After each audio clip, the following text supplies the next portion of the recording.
Hi guys! Welcome to my channel. My name is Raisin and welcome dito sa Diary ng Trader.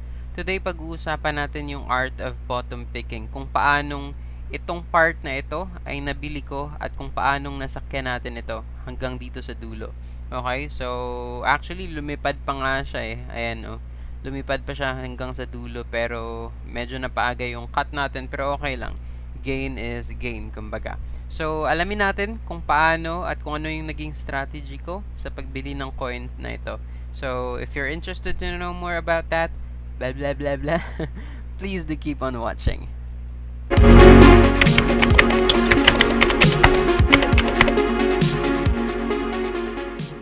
Okay, welcome dito sa Diary ng Trader. At today pag-uusapan natin yung art of bottom picking. Okay, now may technique para malaman kung kailan ba dapat bilhin yung pababang stock or yung, ayan tuloy, stock na naman.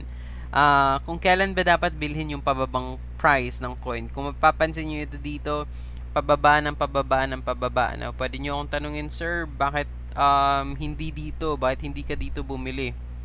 Ano yung naging trigger mo kung bakit hindi ito yung area na nabili mo? Kasi nag-green na siya nag-bounce na siya, pero bakit hindi ka pa dyan bumili? Bakit dito ka sa pinakadulo or kahit dito sa mga candle na ito na dito, bakit dito ka napabili? Hindi naman tayo ganun ka-genius na nahuli natin siya dito sa pinakababa, pero nahuli pa rin natin siya sa tamang pagkakataon. So, yun yung pag-uusapan natin ngayon. At ang topic na ito ay pinamagatang divergence. Sir, ano ba yung divergence? Ano bang ibig sabihin nun? Okay, ang divergence ay, sabi nila, medyo magkaiba yung pinapakitang symbol ng candle at pinapakitang symbol ng RSI. Okay, so saan ba makikita yung RSI? First is nandito. Click mo lang itong nasa taas, itong technical indicator dito sa taas, at i-click mo yung or mag-type ka ng RSI na may lalabas dyan, Relative Strength Index. Okay, so click nyo lang yan. Nandito na yung sa akin. So, ipakita ko na lang. Okay, show ko na lang yan. So, bale, ito na yung RSI natin. Now, sir, ano naman ang connection yan? Ang RSI kasi ang nagsasabi, or ang RSI yung nagdidikta sa momentum ng stock, or ay, stock na naman, sa momentum ng coin. Okay? Sa momentum ng prices. Kung momentum na ba ito para sa buying, or momentum na ba ito para sa selling. Okay? Ang RSI ang nagsasabi nun. Hindi ibig sabihin na pababa yung RSI, ibig sabihin pababa din yung price ng coin. Hindi ganun yun. Hindi ibig sabihin na pataas yung price ng RSI or pataas yung linya ng RSI, pataas din yung price ng coin. Hindi ganun yun. Okay? Momentum lang yan. Kumbaga, yung momentum na ito, natapos na yung momentum ng selling, now aakit na naman siya sa momentum ng buying. Natapos na ulit yung momentum ng selling, now aakit na naman siya ulit papunta sa momentum ng buying. Okay? Natapos na yung time na nagpapanik yung tao sa pagsisell, ngayon panahon na naman para sa mga tao para mag-buy.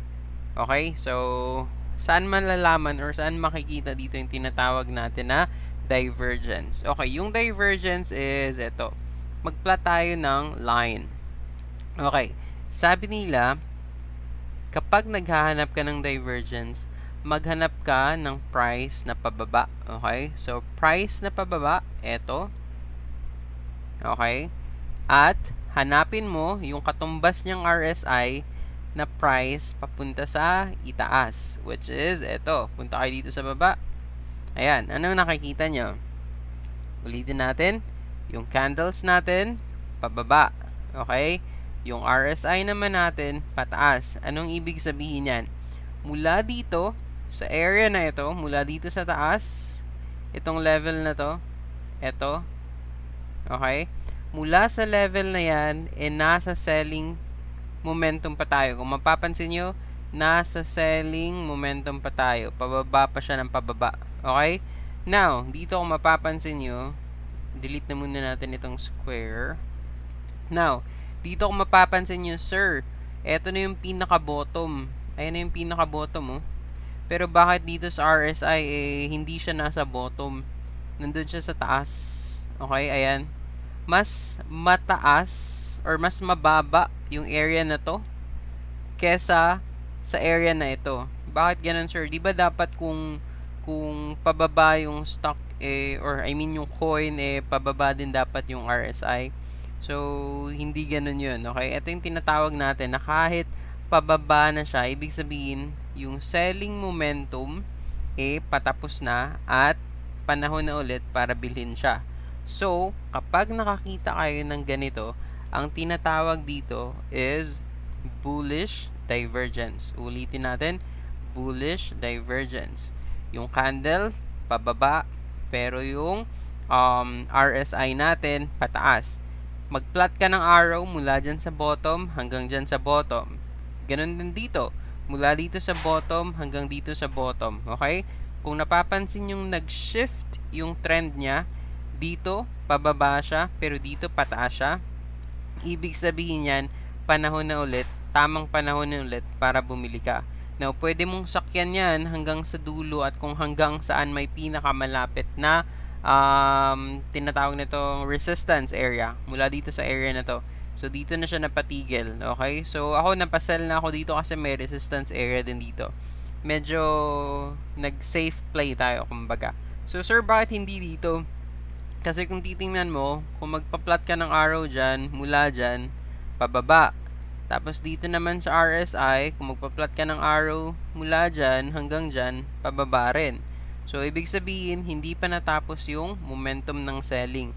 Patuloy pa rin siyang bababa. Okay?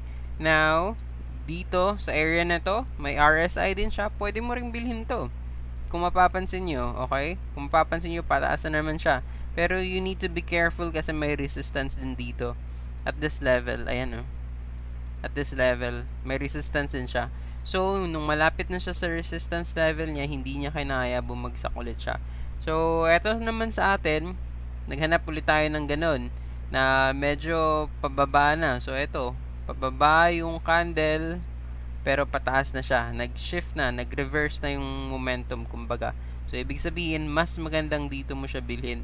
Kapag nakita mong pababa pa rin siya, pero yung RSI niya is paakyat na. Huwag kang bumili ng hanggang dito na bumababa ng bumababa pa siya. Hanggat di mo pa nako-confirm yung pag tama nung last bottom niya. Okay, hindi mo matatawag na divergence 'yon, na bullish divergence 'yon. I hope na gets niyo yung ibig kong sabihin. Maghanap pa tayo dito ng mga bullish divergence. Okay, sa eto, kung mapapansin niyo ito. So mula dito pababa. Okay? And mula dito, eto, ano napapansin nyo? Paakyat. Ibig sabihin, may bullish divergence din dito. Natapos na yung momentum ng selling. And ngayon, momentum naman ngayon para sa buying. Kaya paakyat ng paakyat yan. Okay? So, maghanap pa tayo para mas mapaliwanag natin sa inyo ng mabuti. Okay. So, katulad nito, tingnan nyo dito guys. Etong candle na to, paakyat siya ng paakyat, di ba? Paakyat ng paakyat. Ayan. Pero, ang momentum naman dito, kung titingnan nyo, ang momentum naman dito is pababa ng pababa. So, ibig sabihin, isa itong sign na nalalapit na yung pagbagsak nito. So, kung mapapansin nyo dito, hindi rin nagtagal, lumipad ng lumipad ng lumipad, extend natin yung arrow, ayan, lumipad ng lumipad ng lumipad, pero dito, bumagsak ng bumagsak ng bumagsak. Ibig sabihin, napapanahon na para ma-change yung buying momentum at magbago na ulit sa selling momentum. Now, pagdating dito, napapanahon na din para ma-change yung selling momentum at maghanda na ulit. Uy, nawala yung RSI. Sana yun.